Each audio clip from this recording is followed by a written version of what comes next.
You're watching the Action Sports Jacks 24/7 network. Now it's time for the Brent and Austin Show.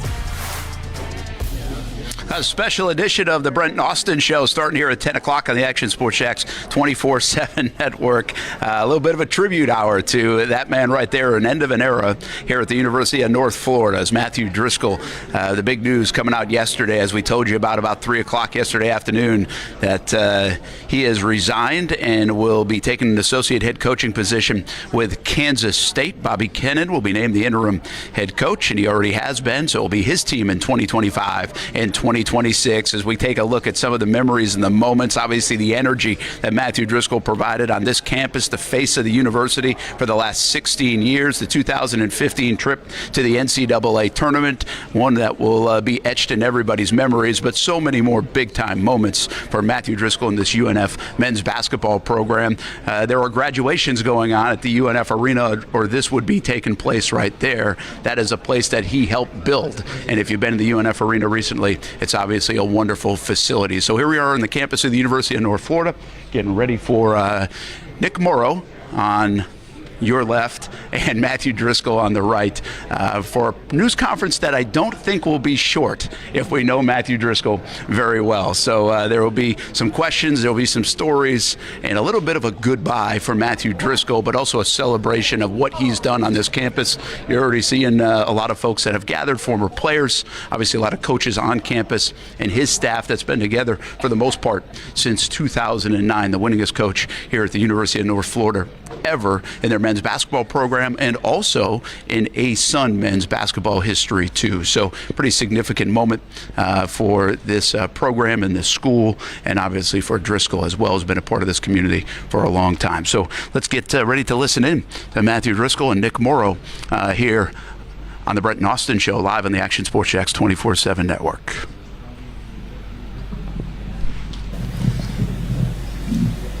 Move to the side too for you.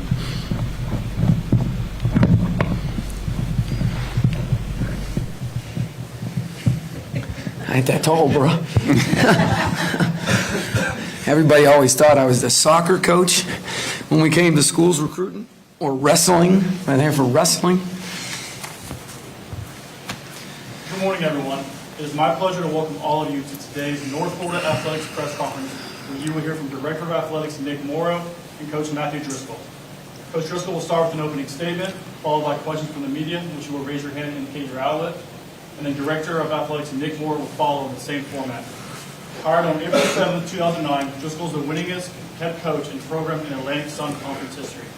A three-time ASUN Conference Coach of the Year, Driscoll led the program to 4 ASUN Conference championships and his first ever NCAA tournament appearance. However, the hallmark of Driscoll-led teams was the overall impact both on and off the court. Under his leadership, North Florida graduated every student-athlete that exhausted eligibility, in addition to countless other academic and community service accolades. The accolades are numerous, but his impact on everyone that has come through the program and has come in contact with him is truly immeasurable. Coach Driscoll, Ms. Carey, thank you. Coach, the floor is yours.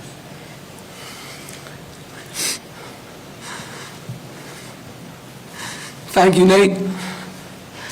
I'm wearing my same suit that I wore when Coach Moon introduced me. Same tie. Only difference is my hair's longer, because on that particular day, I wanted to make sure the guys understood what was about to transpire. So I made sure it was cropped and cropped tight. But Carrie said, let it be a little bit more free-flowing today, so thank you. Nick, I'm going to talk about you in a little bit, but thank you for this opportunity to help share and others understand the true narrative of what today and what this 16 years is about.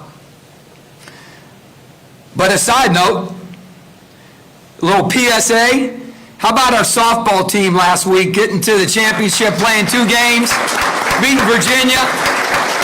Beach volleyball, by the way, beach volleyball since 2012, I think used to be called sand. I think they've been one of the most decorated programs, maybe in the entire country, with all the championships they've won. And Coach Wright, I know, is here, and really admire, respect what he's done. And then also, too, track's crushing it. NCAA East Regionals here this weekend coming up. And get the tickets are on sale, but 6 of our runners, maybe even more, depending on what happens, will be out there. I'll be out there helping move hurdles as always we do here, because it's such a tight-knit family. But also, too, Aiden O'Gorman, just amazing what he does. But Samilla, let's give it up for Samilla. She's got the 3rd fastest time in the history of women's college Division I athletics. And so when you got the 3rd fastest time, you're special. This program has always been about we and about us. We, well, I guess me, I actually established the first ever, and it's continued, and now it's actually starting to get some waves. Coaching Staff of the Year. I refused. They did not send a plaque that said Coach of the Year. I refused. It'll never say, and it didn't say. And also, too, it's not the winningest coach, it's the winningest coaching staff. Because it's always been about we and us. Because it takes a village in order to do what you have to do, and especially at this level, with obviously all the things that you have to navigate and as you go forward. Everybody in our program, whether it be the managers, whether it be the assistant coaches, whether it be the strength coaches, whether it be the everybody gets to shine. Everybody gets to shine. It's always been that way. It'll always be that way. However, I get the question all the time because I'm very, very, very present in this community for 16 years. I don't go anywhere without having North Florida something on. And it's amazing, even yesterday at Dunkin' Donuts when a guy came up to me and said, "Coach, I love listening to you on the radio." And so even hearing my voice and not even knowing what I look like I love and always have loved and will love the University of North Florida. However, I get this question all the time. "Hey, you're the head coach at North Florida." I get that question all the time. And my answer is always the same. Only when we lose.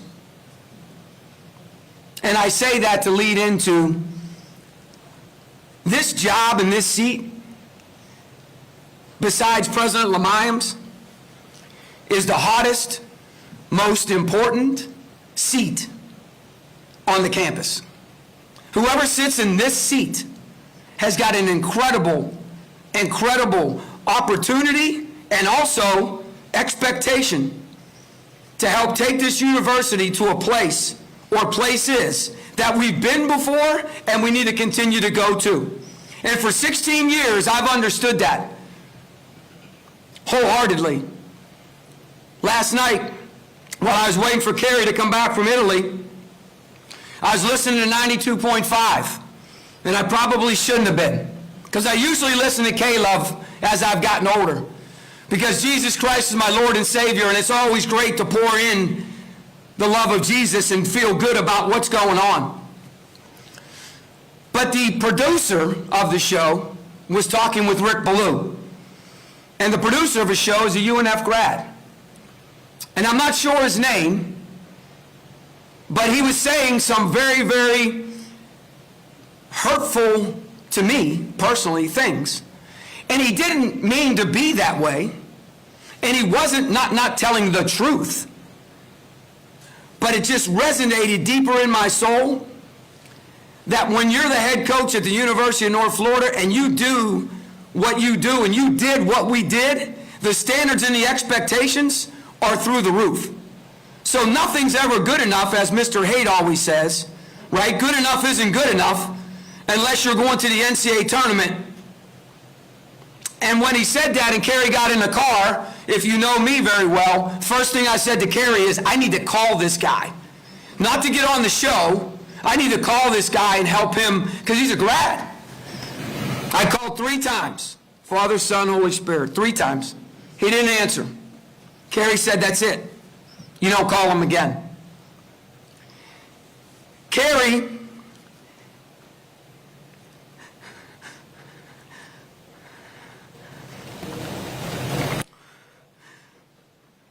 probably will be missed more than I will be missed.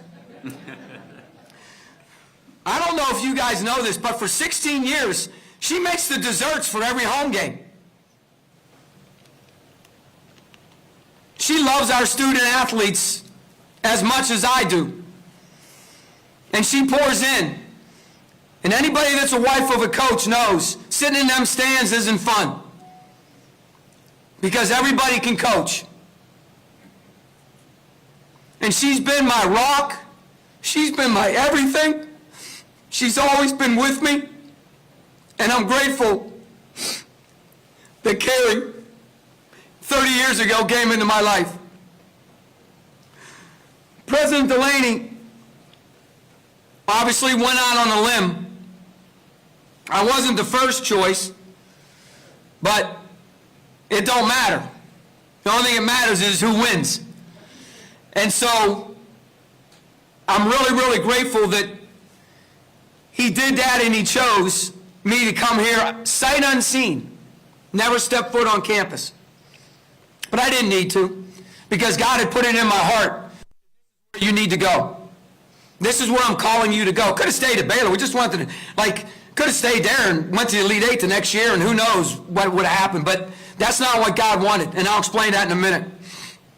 Dr. Szymanski, of course, did a great job and was here during our third championship. And President Amaya, if you don't know him, he's got an incredible personality.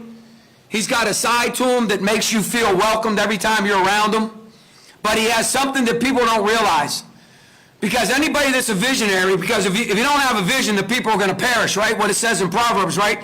However, if you don't step up the stairs, then you're only going to be staring at the vision. And that's what he does. He's just stepping up these stairs, and he is moving this university to heights and to places. But again, like everything else in life, you can't do it without you. We can't do it without us.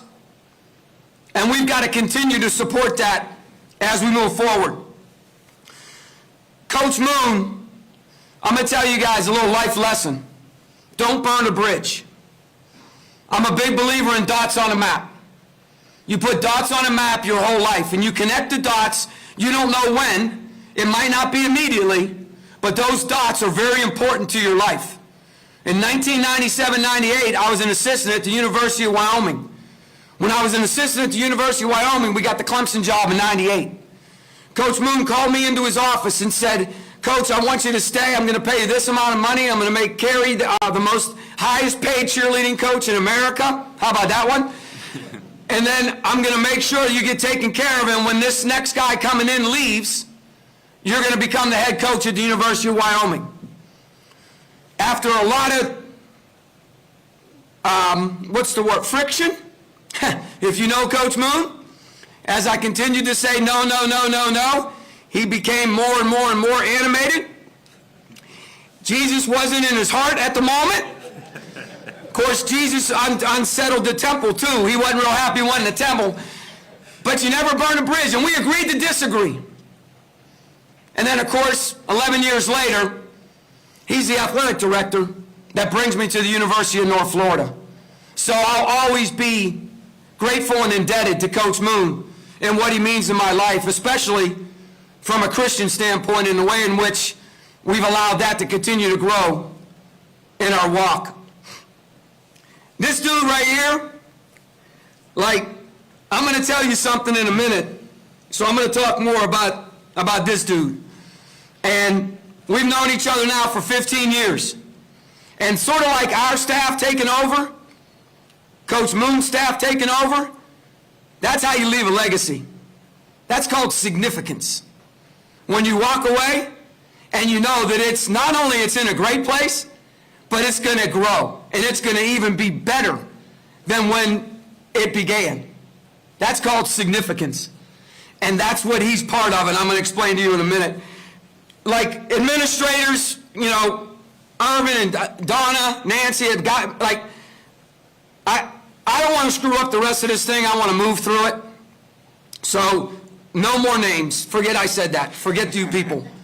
Because I know I miss, Josh Baker was our manager, and he's mad at me now because I didn't say, I don't want to hurt anybody's feelings. So I'm not going to mention any more names. My colleagues that are here over the years,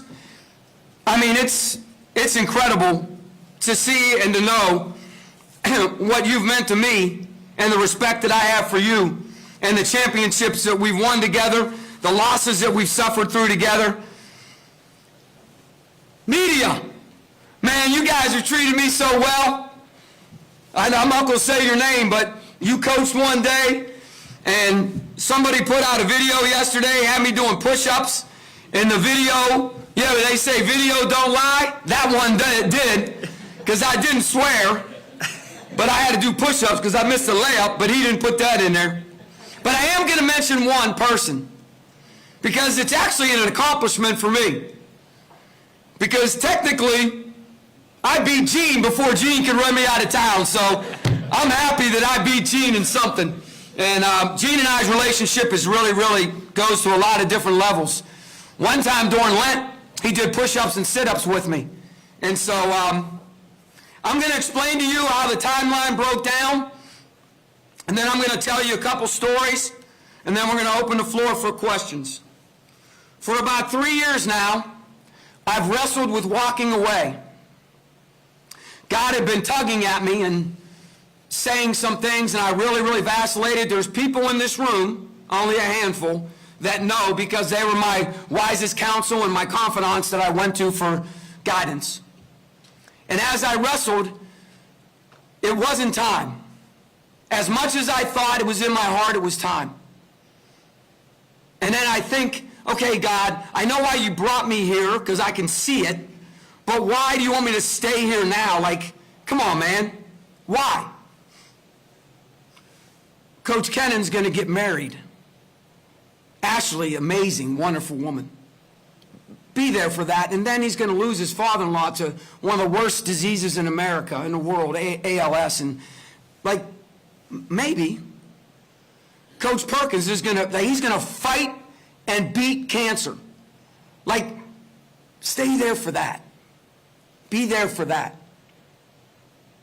Coach Evans, my goodness, he's got some deaths going on. He's got an amazing son who's finishing. Now his son's going to graduate high school, and his wife's on the verge of retiring, and he's not here today because he's on a cruise, which is going to come up in a minute. By the way, one of our players is on a former cruise. Charles McCrory's cruising with him. Maybe I need to be here for that and be here with him. Maybe it's Chase. Maybe I need to be here with Grace and to see my grandson Baylor come into this world. Maybe it's for my youngest, Paxton. I need to be here for Paxton. I mean, maybe it's today. He's going to be here for this joyous occasion. He's going to leave, and he's going to go mourn the loss of one of his dearest friends in that tragic accident you all read about about a week ago, where a father and his son were struck by a car crossing the street. I don't know. Maybe it's Coach Burt, the birth of his first child, the marriage that was kind of made come together, our strength coach, and then all of a sudden, Jackie and Eli, they're all becoming, maybe I need to pour into them. Maybe it was Coach Fred, our strength coach, because we helped raise this son.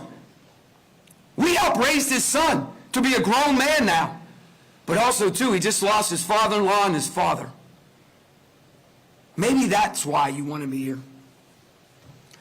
Well, when I had my meeting with Nick on May 19th, at the end of the meeting, the most, the eggshell part of it, what are we going to do? Everybody wants you to fire me. Nobody wants you to extend me. What are we going to do? Right, that awkward moment, right? So I looked at Nick, if you know me, and I said, you know what, Nick, it's probably best you fire me. It's only a 20-week buyout. Who cares? It's penance. It's nothing. Like, just pay me the 20 weeks. Our staff can go get some jobs because it's early. It's probably best that you let me go. This joker laughed. And I'm thinking to myself, not the reaction I expected. This joker says, actually, Coach, I got a 2-year extension for you. I went to the president and said, we're going to hedge on him. We're going to take him to 2028. He'll be 64. We're going to allow him this $1 million brand new locker room that some of you in this room helped pay for. We're going to allow him to be a part of this new revenue sharing where maybe Jalen Smith, instead of going somewhere for 150, we can keep him maybe for 100. You've earned this opportunity.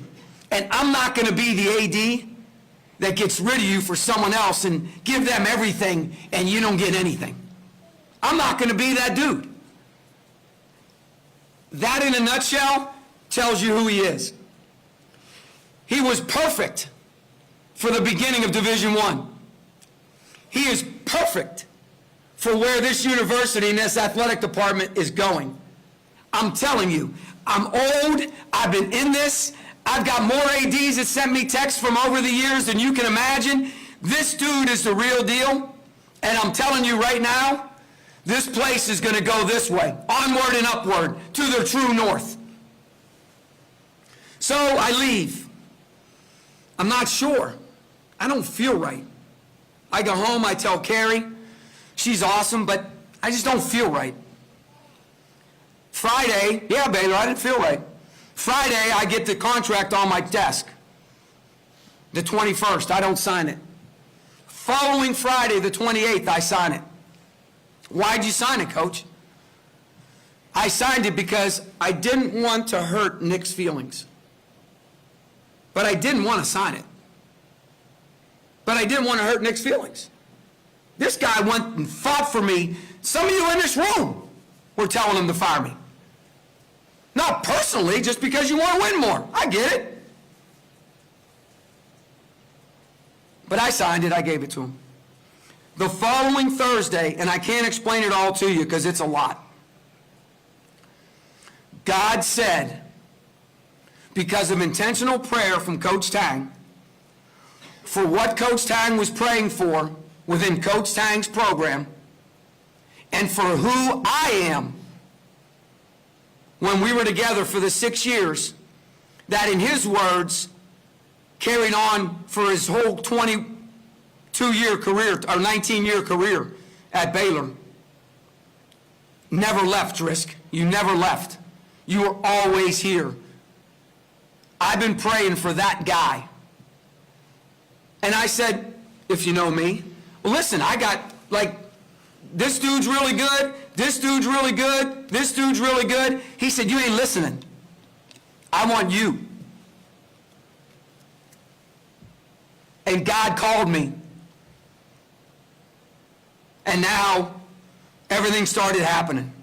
And what's crazy is, when all that stuff happened, there's not a single person in this room that knew anything was going on except you don't look well, is everything okay, and your weight looks low. I'm about 137 right now. I'm close to featherweight, I think. Bantam, feather, I'm in that area. And it was just weighing on me, and I'm praying on it, and I'm getting all these different things, but I'm also cleaning up after the Blue-Gray Bash. I'm moving hurdles. I'm getting teamworks done. We're bringing in amazing recruits. This team's really special, by the way. Really special. Like, this team's going to be really, really good. You'll see. And so I'm wrestling, I'm fighting, I'm wrestling, I'm fighting. And actually, if you know me well, work brings profit. And talk leads to poverty. And I ain't about that. And as I went about what I was doing, and as I was going through what I was doing, I went and spoke in Indiana, and I went and spoke in Nashville. And while I'm speaking, I am like, I love basketball. And I just coaching it and coaching it and coaching it and loving it and loving it. And I'm like, man, why would I do this? Why just, like, why am I'm not going to do this. So Carrie and I are having this conversation, like, I'm not going to do it. And then Devin Hines called. Devin Hines, who's he? You'll see. He's good, boy. Good. You're going to love Devin Hines. Come from Lafayette. Coach Kennan saw him when he was a young joker down in South Florida. He's good, boy. And Devin and I had this incredible conversation about how he wants to commit. And I was just walking into church. Just walking into church.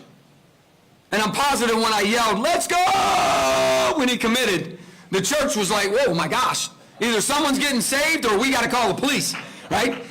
And so when he called, our relationship and the way in which we connected, he spoke to me. And he said, Coach, don't let your passion, Coach Lewis, right, overrule your logic. And you could just feel that at that moment, I needed to go. Over the weekend, I went to church when I got back home, and over that weekend while I went to church, Father said some really, really important things to me. And at that moment, that's when I walked into Nick's office on May 6th. Completely shocked him, obviously. And the first thing he said to me is, I had no idea. And you know what I said to him? Good. Because I'm a really faithful servant. And I'll always be. And so it wasn't about me or it. It was about North Florida when it needed to be about North Florida. And so we worked our way through that. We worked through how this was going to unfold. And the one thing Nick asked me at the very, very end, because at the end of the May 19th meeting, he said, if you ever want to walk away from this thing, I understand. But I want to give you this 2 years. And at the end of this conversation, he said something even better. He said, Coach, are you at peace with this? And I looked Nick right in the eye, and I said, I am so at peace with this, so at peace with this, that I can't wait to see what God has. Because God brought me here, and look what happened in 16 years. Oh my goodness, it's unbelievable. So what has he got next? If he's taking me from this, what could be next? And so I'm at complete peace with it, and of course, everything else is history. 16 years ago, Coach Kenny and I on a Wednesday, with 2 shirts from Robert Talley, got in a car and drove south. Every single night we washed a shirt in the sink, dried it, wore the other one, and flipped it all the way through Sunday, which was Easter Sunday. During that trip, Will Wilson, Osprey, David June, Osprey, Jerron Granberry, Osprey, Andy Diaz, Osprey, Brad Hagebrook, Osprey. Do you think God didn't have that ordered? All of them. We got them all. And they all set the foundation to where we were going. In 2009, before we started in August, there's a small gym to your left of the hospitality suite. We took the team up there. We played one shining moment. We had a sign that said March Madness, and we practiced cutting down the net. Right? What did I say earlier? Where there is no vision, the people will perish. And we didn't stare up the ladder. We stepped and did what we're eventually going to do. Later on that year, we played in a tournament in Gulfport, Mississippi. And the coaching staff, I think, was a little bit, thought I was nuts and probably shouldn't do it. But I didn't care, because sometimes you just do things. We won a tournament. We beat Southern Miss in the championship game. I guess technically the first money game we ever won, but they only gave us like 40 grand. But we beat Southern Miss. And after the game, I asked the guy, here's $20. Can we please go cut down the net? And so we did. And you got to continue to lay these layers in. That night, we went to the casino they were keeping us at, and we all got dessert, because that's what you do when you went on the road, you get dessert. That was December 23rd, 2009. I know that date like in the back of my hand, because that night, I gave up desserts until we win an ASUN championship, or I'm no longer the coach. So, do the math. 6 years later, on March 8th, 2015, Oreo ice cream like it was nobody's business. And so it was a great time for our program. We did something that year, too, that really shook a lot of heads, that kind of went along with Coach Moon in a minute said. Belmont, big, bad, bold, Rick Byrd, Belmont, the king of the hill. The very first game we ever played against them, we beat them in our gym on our home floor in front of 100 students that had no idea how to rush the floor like the 6,155 that did it on March 8th. 45-43 was the final score. Because Coach hired me because I was a defensive guy. And you guys are like, man, what happened to that? Hey, just so you know, 4 years ago, we were the best defensive team in the league. So sometimes things don't go the way you want. 45-43, we beat them. And we sent a message to the league that, like, this program's for real. When you move forward through that, Coach Moon at my press conference said, in 2 to 3 years, we'll be playing for a championship. That's what he said. Phil Pierce, rest his soul, my realtor, I said, Phil, 3 things are going to happen. I'm going to win and get another job. I'm going to get a contract extension, or they're going to fire me. So we prefer to rent, not own. Coach Moon put it out there. He spoke it to existence. Our second year with a whole bunch of sophomores and guys that didn't understand, but they knew one thing. If we compete, good things can happen. We beat JU for the first time. Everybody said, JU, what do you think about the rivalry with JU? I said, rivalry? How can you have a rivalry if you never beat them? There's no such thing as a rivalry until you... So, I think we're 22 and 21 now all time. Are we the lead, Nate? Are we the leader against them now? So in 16 years, we become the leader. And recently, it's like 19-7, so still not a rivalry. And so Coach Moon said 2 to 3 years. In the 2011, we beat JU for the first time, East Tennessee State for the first time. And what you people don't realize is UNF got on the map that night. It was a Friday night. And what happens on ESPN on Friday night? Not top 10, right? David June got the pants during the game. I didn't even know it. I didn't even know we made the not top 10 because I was worried about playing Belmont in the championship. But we made it. We beat East Tennessee State. We played Belmont in the championship. And it was the first time that we competed on ESPN for the championship. One of the players on that team, and I'm not going to mention all the players, but some Hall of Fame and all-decade guys, I think they can be mentioned and nobody will get mad at me. Jermaine, Eney, I know you, Stan, and Eney, I know you guys started the program.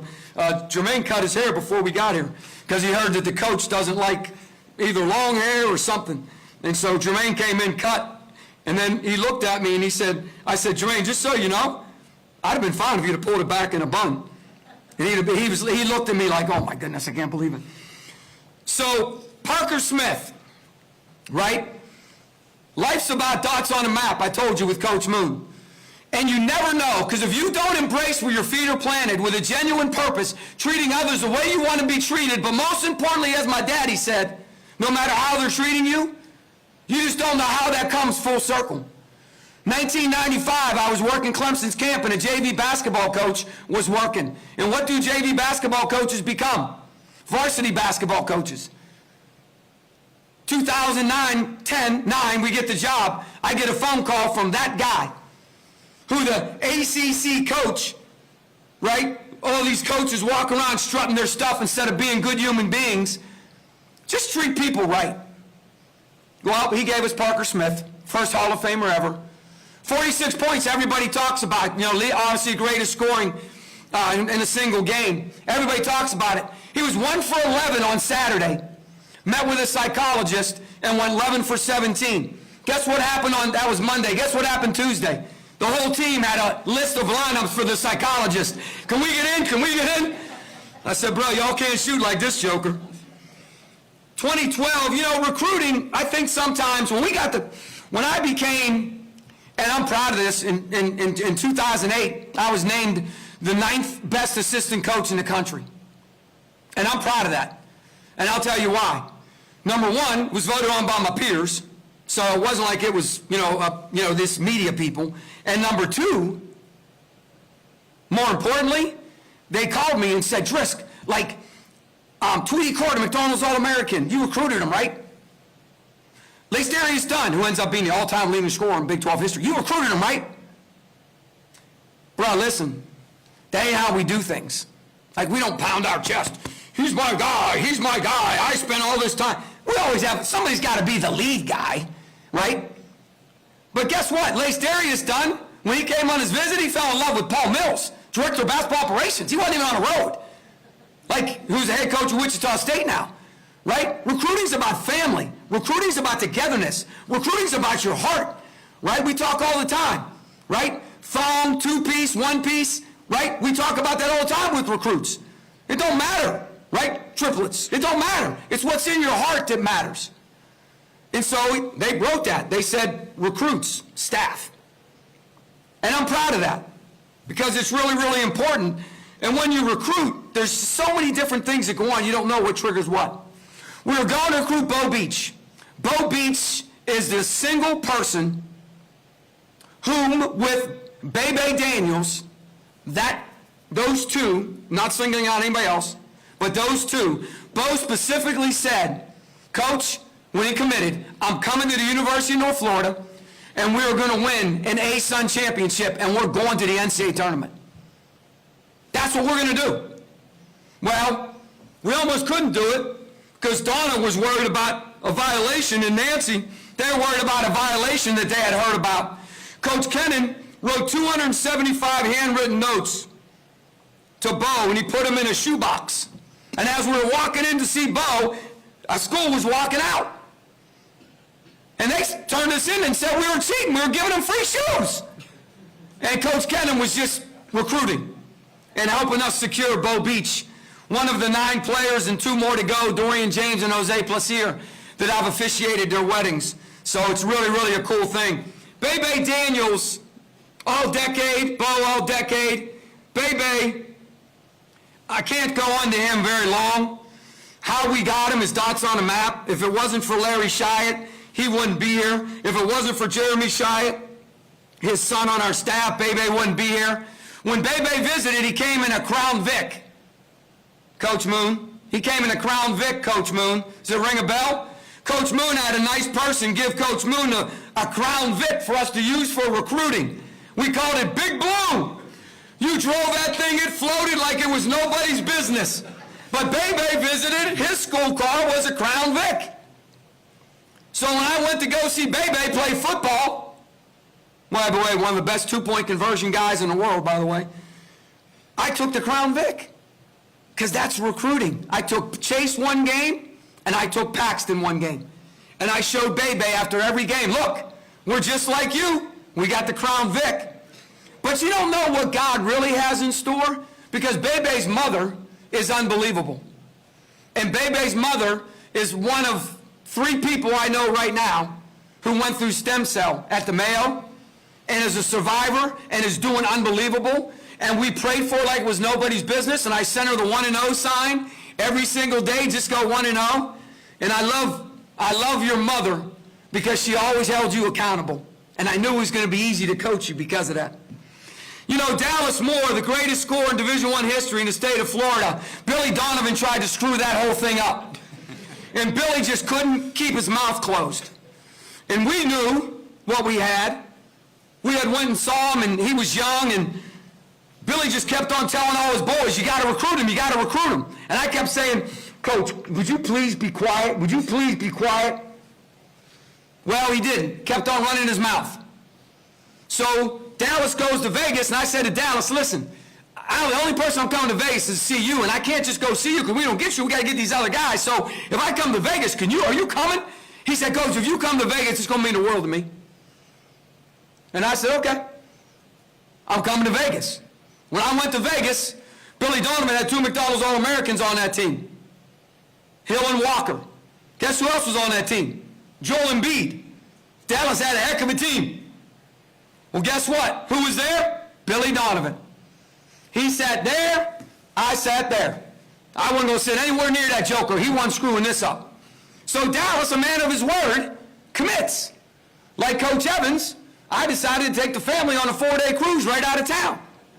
As you're on a cruise, what doesn't work? Your phone. He calls me on the phone. Voicemail. Coach Taylor did an amazing job. And as he did an amazing job, he called him and he didn't answer. Dallas turned to his dad, and guess what he said? He said, Dad, God don't want me to go to North Florida.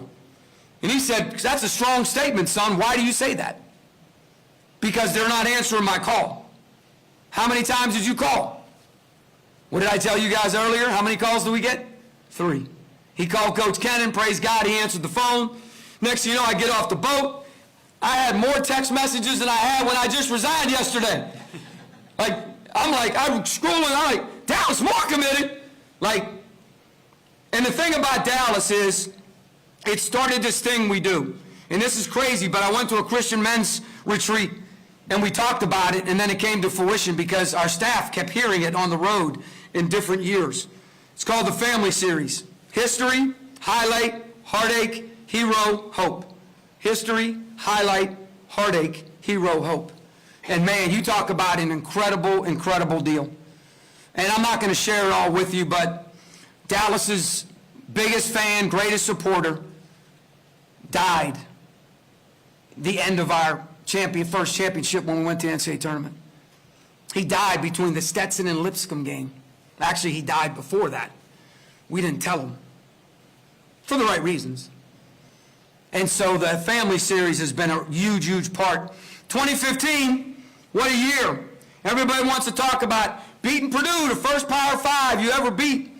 And then the A-Sun Championship, and then the Tournament Championship, and the 6,155, and the Sarah Walsh, and all the media, and what that meant to our university. That's what everybody wants to talk about. But you know what really transpired in 2015? Northwestern. Northwestern? Y'all lost to them. Dude hit a pull-up jumper, tie score to beat you. You couldn't execute down the stretch. The guy blocked your throwing, and you lost. That day in our locker room was the first time that our guys ever cried. And our staff knew we're going to win a championship. Fast forward, we play Alabama. Romello Banks is having the most incredible game of his life. I don't know, 2 minutes to go. He gets a pass in the post. Could have went for a score. Romello skipped the ball to Aaron Bottiger. Aaron Bottiger buried a 3. I called timeout. I brought them all in. I said, listen to me, men. Because of that servant, because of that heart, because of what he understands is a team, we're going to win the A-Sun. And that's Florida Gulf Coast, the whole team coming back after that Sweet 16. Coach, give me an ultimatum. You got to go this and this. Like, all that stuff. It was all part of it. God just knew. And it all started with that Northwestern. And then Bebe telling us to reset. And, of course, the following year, we won our second championship, beat Illinois, another Power 5, and play NIT. Florida at home was awesome. And then in 2017, I want to tell you about this Wajid Aminu guy. And so, another good lesson for you. There's a lot of lessons that you're going to learn today in life. So, in 2010, Epe Udo flew me to the NBA draft because he wanted to reward me for all of my hard work at Baylor that I poured into him. And so, when I went there, he was the 6th pick. The 8th pick was a guy named Al-Farouq Aminu. And when Al-Farouq Aminu and Epe Udo were taking their pictures behind the big screen, Epe said, Driss, come back, I need to take your picture. When I went back, there was an 11-year-old boy back there. And that 11-year-old boy was Al-Farouq's brother. And I, of course, no violation, statute of limitations are up. I gave him a big hug. I said, hey, you're going to be better than your brother. You know, just mess around with the 11-year-old boy. It was Wajid. It was Wajid Aminu. No idea who he was. Who'd have thunk 6 years later he was going to come to the University of North Florida as a 17-year-old, but he almost didn't come. That's the best part of the story. Because I told the staff after the summer, he ain't good enough. We got to find somebody else. To a staff member, Ian's in the room, he knows, everybody said, Coach, you're wrong, you're nuts. We have a rule. If you don't have an opinion, don't give one. And don't say what everybody else just said, because we're just wasting time. They all to a man said, Coach, you're wrong. You're wrong. And that's why, if you want to be really good at this job, you better be a good listener, and you better understand that sometimes you don't see everything the way everybody else sees everything. And so I listened. 4-1, we did everything. We brought him in. He worked out. I loved on him. I told him he's the greatest thing since sliced bread. And bada bing, bada boom, he leads us to our last championship in 2020. All-time block, all-time rebounder. And unfortunately, guys, he should be on the all-decade team. But a coach in the league, because I know, because when you vote, you get to see the votes. A coach in the league purposely didn't put him in a certain place. And if you remember, he lost by 1 vote. That kid should be all-decade. He deserves to be all-decade. But he never He never will get to be, and he don't care. You know, Garrett Sams, one of the greatest players to ever play all decade. I think he's the third leading scorer. You know, Garrett Sams and Carter Hendrickson, they got some Bo Beach in them too. So Garrett Sams was part of our championship team. He's also on the team that played in the championship on ESPN at Florida Gulf Coast to go to the NCAA tournament. Garrett came in the office after being the second vote getter in the All-League and said, Coach, I'm going to transfer. And if you know us, we said, that's awesome. God bless you. How can we help you? What schools do you want us to call? All that stuff. So fast forward that same year, remember, Bo was the Cinderella story of the Summer League. Bo had a license plate, UNF to NBA. People thought he was nuts. But guess what? Brooklyn Nets didn't think so. Next thing you know, he's the darling of the... UNF's map just got bigger and bigger. He's ESPN, he's all over it. He's the darling, because his name's Beach, and our school's right here. Like, it's a no-brainer. Mark Jones was unbelievable, the announcer. He's on their 18-man roster. He plays in the G League. He tears his ACL. In Romans 8:28, it says, the unseen. The Jeremiah 29:11, everybody knows, prosper. The Romans says the unseen. Tears his ACL. Well, where does he rehab? University of North Florida. While he's rehabbing, he comes in on a Sunday. He texts Garrett. Says, hey, where are you at? He said, I'm in the library. I want to come give you a hug because I may never see you again. That's our culture. That's our family. That's what we built. Well, he goes over and sees him in the library. He said, bruh, you must have some unbelievable finals. You look terrible. And Garrett looks at him. He said, man, Bo, I made a huge mistake. I shouldn't transfer. Like, well, call Coach. Coach already gave my scholarship away. Just call Coach. If you don't call Coach, I'm calling Coach. He called me. I said, gee, I can't talk to you right now. I'm recruiting. But when I get home, let's go to Waffle House and have breakfast. Told Garrett, we ain't got no scholarships. We had one. And I didn't lie. I said, we only have one scholarship, but we offered it to a kid. He's going to tell us Tuesday, and I'm not taking it off him. I know you're great, and I know you're going to be great, but I'm a man of my word. And he said, Coach, I understand. Tuesday night, the kid called me. I'm going to show you how it went. Hey, Coach, I just want to let you know. Hey, man, congratulations. You're going to do wonders. I really appreciate it. Thanks for us recruiting. Garrett, hey, man, we got a scholarship. Come on, let's go. You ready to bring it on? Dude went somewhere else. God said, hey, you go there. Let this joker come back here. 1,600 points, helped us get to our next championship. Obviously, he's with the Memphis Grizzlies right now. Heck, he might even be a coach here someday or in college someday. You never know. So Carter is interesting because he has the beauty of everything. And here's where you guys don't understand the power of going to the NCAA tournament and the power of all that stuff. Well, guess who's watching the NCAA tournament? Carter Hendrickson and his father. And guess what they saw? Bo Beach make 8 threes. You see Bo Beach make 8 threes and you're Carter Hendrickson, what are you thinking? Where's this school? What's this school about? Guy calls me on the phone. He said, Coach, I got a dude who's just like Bo Beach. I said, yeah, I hear that a lot. He said, I'm sure you do. He said, Coach, trust me on this one. And the guy that I trusted, he said, but nobody knows. His family wants to move to Florida. Nobody knows. I said, okay. I went and saw him. I told Coach Evans, you go watch this kid. If he's any good, I'll text you. You come join me. Carter was absolutely awful. He stunk. He couldn't make a shot. He couldn't make a pass. He was terrible. He competed like it's nobody's business. He made every right play that you could possibly make. And on that particular day, it just wasn't flowing or falling for him. I called Coach Evans. I said, hurry up, get over here. I think we're going to get this dude. I think we're going to get... That night, I offered him a scholarship. And he stunk. Real quick story. Go to recruit him. All these coaches are there. He had sprained his ankle, but he wanted to prove to all these coaches that he was still a good player. I go in to see him, and the guy next to me says, Drisk, man, like, I thought this Hendrickson kid was better than he is. He didn't know he sprained his ankle. And I turned to him and I said, I know, me too. That night at Culver's, we took care of business and got that done. And then lastly, I'm going to leave this with you before I read this letter. I know the last 5 years have been very, very thin. I know 2 of the last 3 years our program has been imploded because guys have been able to go make some money the first time and a lot of money this last time. I know it hasn't been the way you want it to be.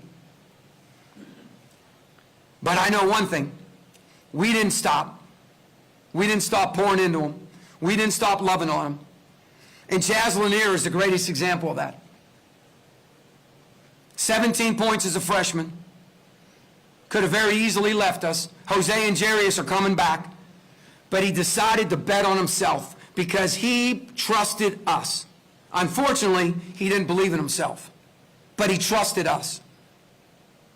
And because of that, if you look at his evaluation after his 3rd year averaging 5 points a game, the very last sentence says, if you believe in yourself and play with the confidence that you just played with the last 5 games, you are going to have an incredible story to tell for many years to come.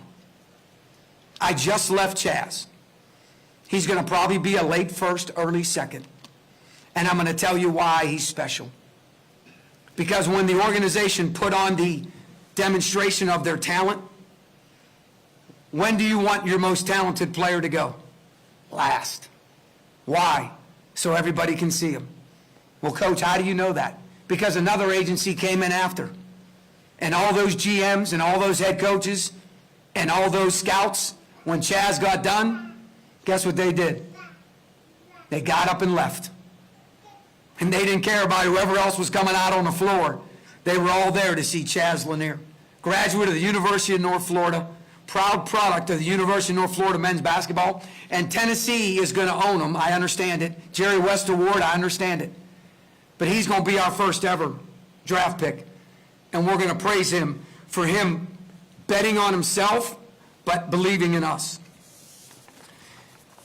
This is going to be difficult. It's not very long. It's going to be on, I'm going to put it on social media later.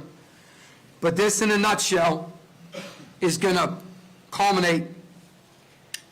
Those of you that are in the room that know me, those of you that are in the room that are assistants, those of you that are in the room that are former players, former managers, those of you that are in the room that have been on the inside of our family, a lot of this will resonate. For many of you, it'll sound awkward, it'll sound very, very whatever. But for many of you, I'm just going to read it because I wrote it about 8 times.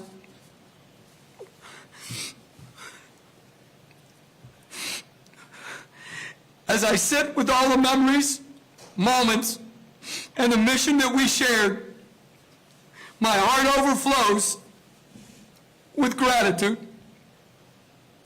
Thank you for every single ounce of effort, sacrifice, and love that you gave.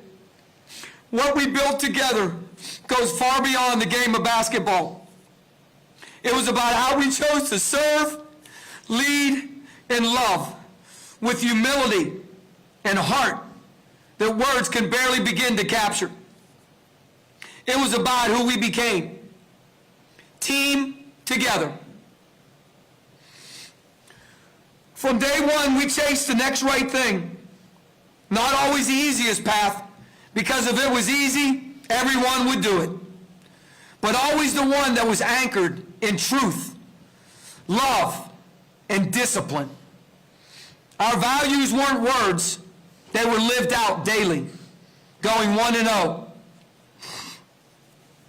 You've embodied that many hands make light work, not just in the hours on the court or the specifics in a scout, but in the rebounds, the water bottles we filled, every rep in the weight room, every huddle that we gathered, every moment that we looked into each other's eyes and we said, I got you.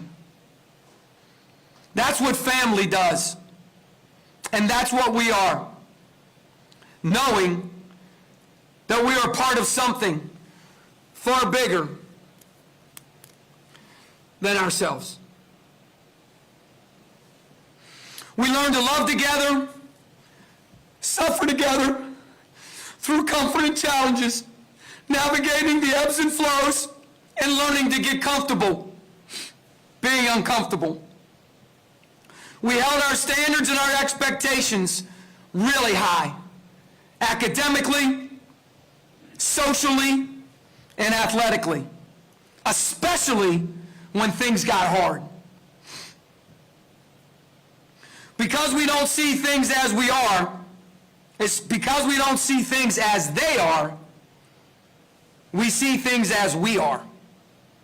And each of you chose to see this program through a lens of love, faith, and what I call a disciplined commitment to consistency. You carried a servant's heart, no matter the circumstance, humble in your actions, relentless in your pursuit. You accepted criticism with a thick face, being comfortable in your own skin. And you responded with a competitive black heart, fierce, unwavering, and grounded in a deep, purposeful love for each other. We never ran from hard things. We stood tall in our truth, knowing that the person in the mirror always knows what's exactly in your heart.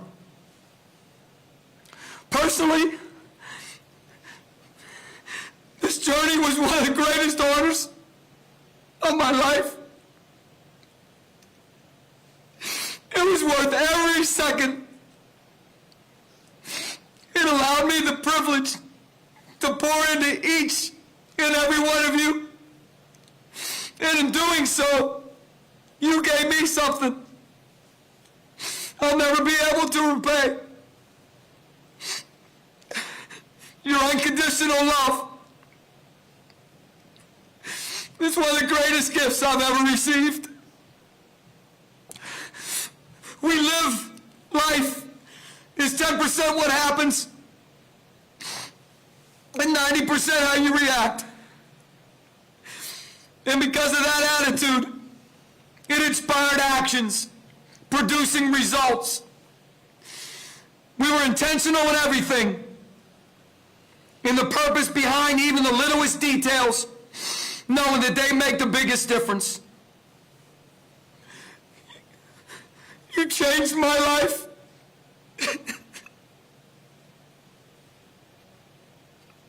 In more incredible ways than I could ever imagine.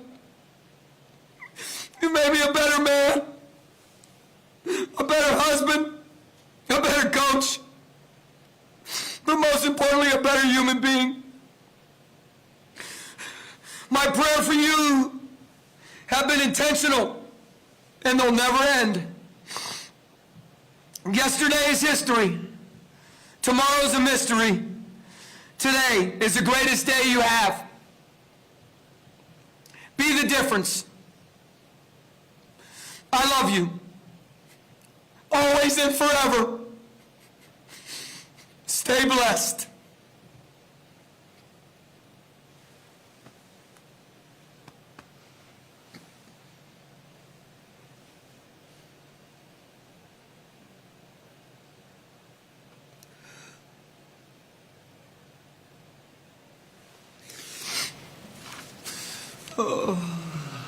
I know I look casket sharp, Nick. Let's go. Yeah.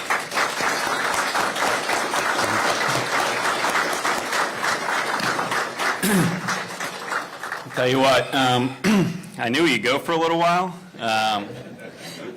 but that... I practiced in the hotel in Vegas. I probably should have asked how long that took. I should have played the recording. It was much shorter. Yeah. I know, and I'm going to do a little more reading than he did just to make sure I can get through it and cover the things I want to. This is one of the harder talking points, harder speeches, harder things to put together. Just to do it justice, do him justice and what he's accomplished and meant to the UNF community. So here we go. I'll give it a shot. And I know I speak for our other coaches, our administration, for UNF when I talk about how deeply grateful we are for Coach Driscoll. and the lasting impact he's made on our university and our community. He's been one of the greatest ambassadors in UNF history, always representing the brand, always passionately sharing what makes UNF special. Not UNF basketball, not UNF athletics, UNF, and why it's so special. Over the years, he's become one of the most recognizable and beloved Ospreys of all time. So here's a few ways you might know who Coach Driscoll is. Obviously, his limitless energy, or maybe it's his spirited and charismatic personality. Maybe it's the active engagement with students, fans, and the campus community. Maybe it's his iconic, aggressive, let's go. Maybe it's the fact that he's the all-time winningest basketball coach in UNF history and ASUN conference history. Maybe it's the fact that he coached teams that consistently led the nation in three-point shooting. Or he led a program that elevated UNF's national profile by winning an ASUN championship and competing in the NCAA tournament. Maybe it's his ear-piercing whistle that he does share that talent with his wife, Carrie. Always having a Dunkin' coffee in hand, which I hope we're getting some sponsorship revenue off that. Finally. Yeah. Maybe it's the fact that he's always quietly serving behind the scenes, whether that's pulling tarps after a major fundraiser or that's serving on the hurdle crew at a track meet. Maybe it's the fact he never says no to a speaking engagement. Maybe because he told millions of people during our NCAA tournament game that dudes are dudes and ballers and ballers. Maybe it's the fact that he handed out his phone number to every freshman at orientation. Maybe it's the fact he sends you text messages and you may have a hard time deciphering them. Or maybe it's because he officiated your wedding. However you know Coach Driscoll, one thing remains true. He is the most genuine person you will ever meet. He truly cares about everyone. He's impacted thousands of lives, and I'm confident I'll never meet anyone like him again. He's a friend to all, yet somehow makes each person feel like his closest friend. I also want to acknowledge Coach's wife, Miss Carrie. Her kindness, unwavering support, and legendary homemade treats have made a lasting impact on the UNF community as well. Over the past 16 years, she's touched just as many lives as Coach himself. Yes. Coach Driscoll and his family have changed the University of North Florida. Their legacy will live on forever at UNF, and all of Osprey Nation is deeply grateful for them. So Coach Driscoll, Ms. Carey, thank you.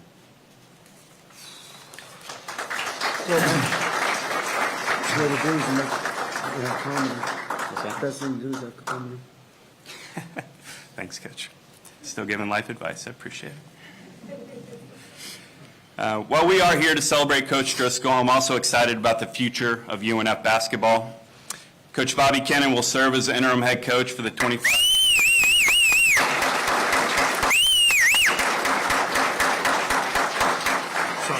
We are so fortunate to have someone of Coach Kennan's caliber at UNF. Coach Kennan was Coach Driscoll's very first hire back in 2009. He embodies many of the same values and qualities that made Coach Driscoll so special.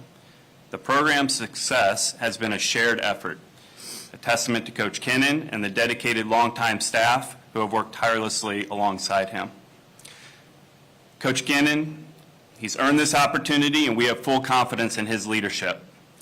He will continue to guide this program with integrity, hard work, and a relentless commitment to excellence.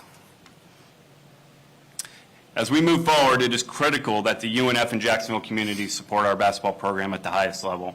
Over the past 4 years, we've made significant investments in staffing, facilities, scholarships, and operations, investments that are vital to sustaining success in the ASUN Conference and beyond.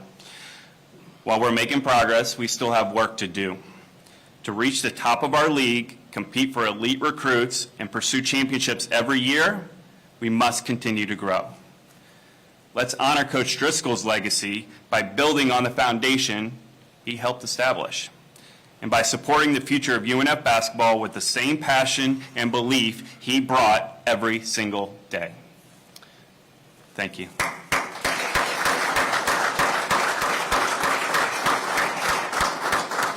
Bullet points.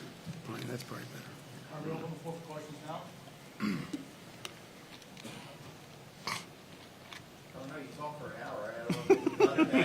That was my goal.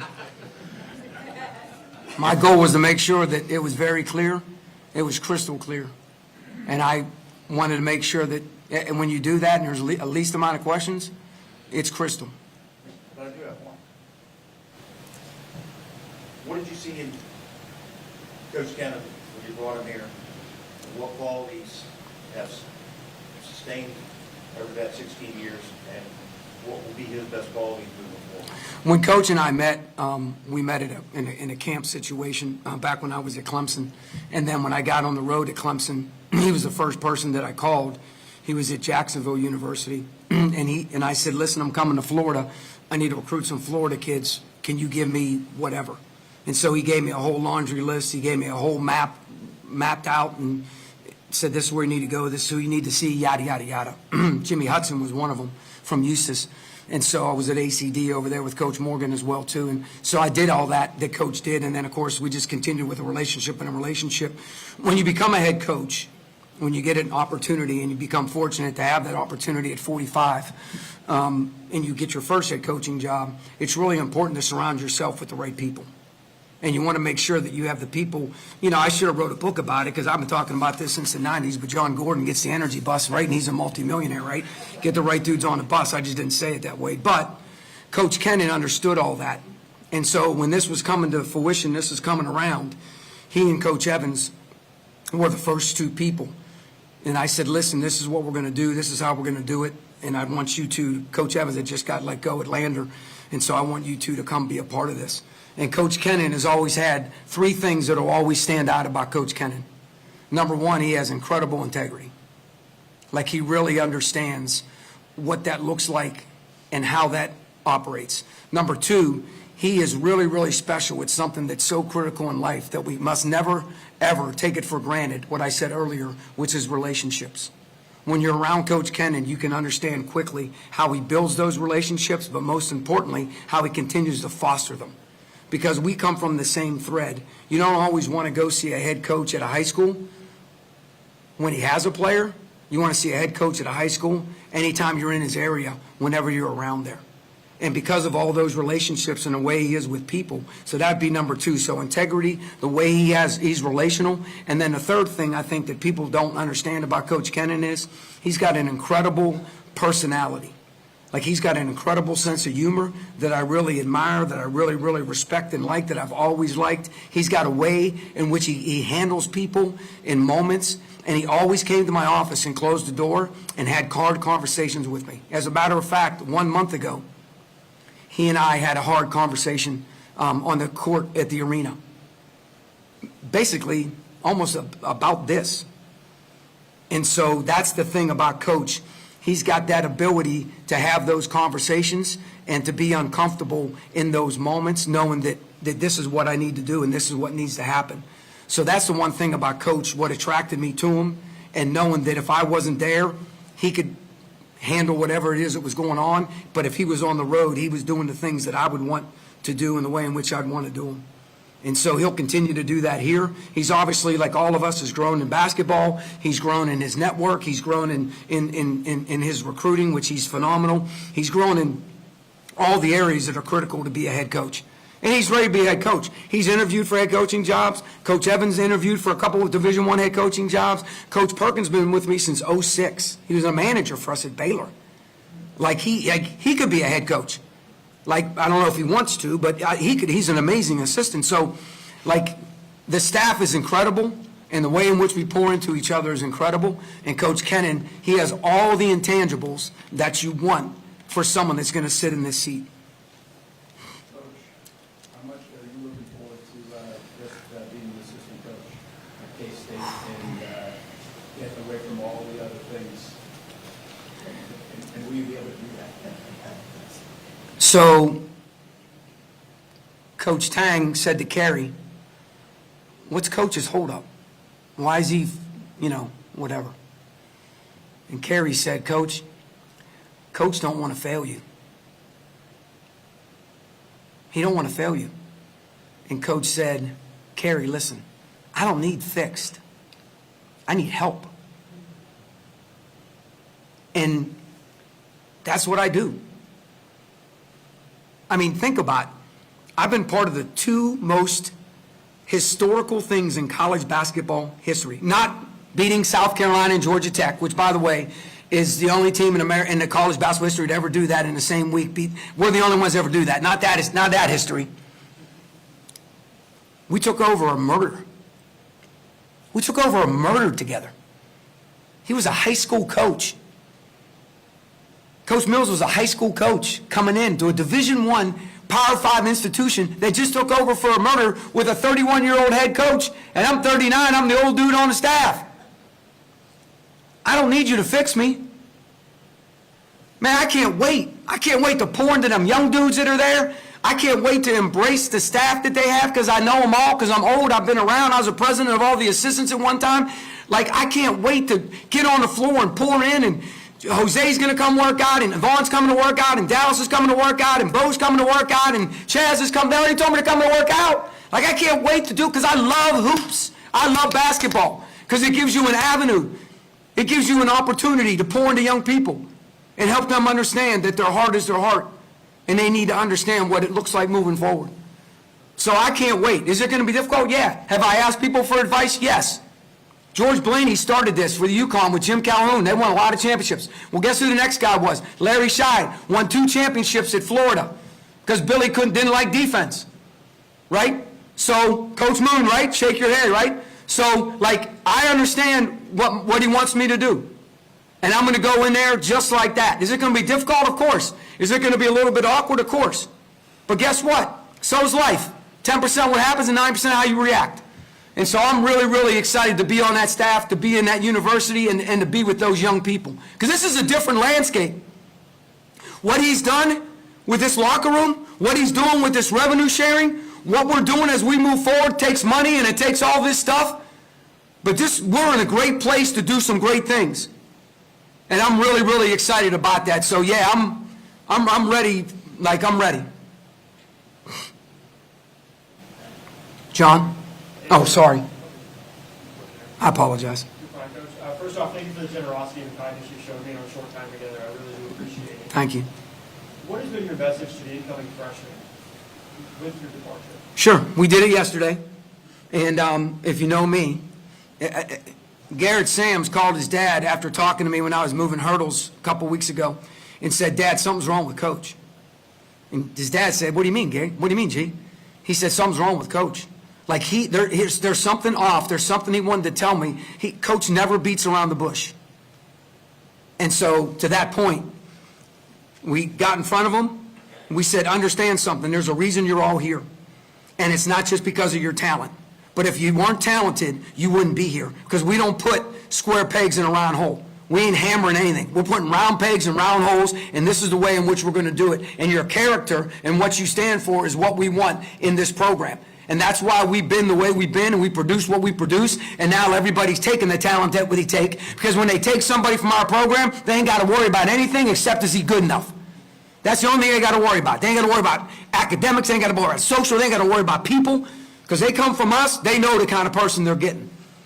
And with that said, and then I laid it on them. But I told them briefly, here's what happened, here's where God's calling me. It's very clear. I mean, if you came in off Kernan today, anybody see what color the flowers were?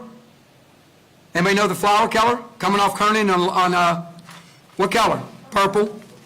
Right? God he keeps sending messages. So I know where I'm supposed to go. And those guys understood that, and they were fine with that.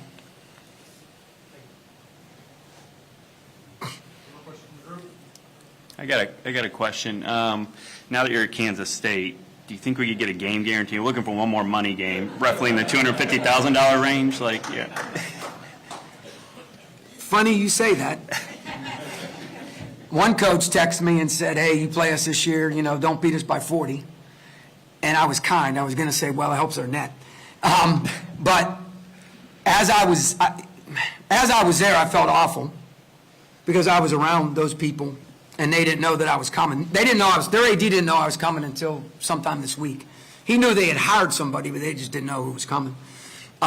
Because we wanted to make sure that we took care of this thing the right way. But Coach did ask me, and I did check with Coach Kennan.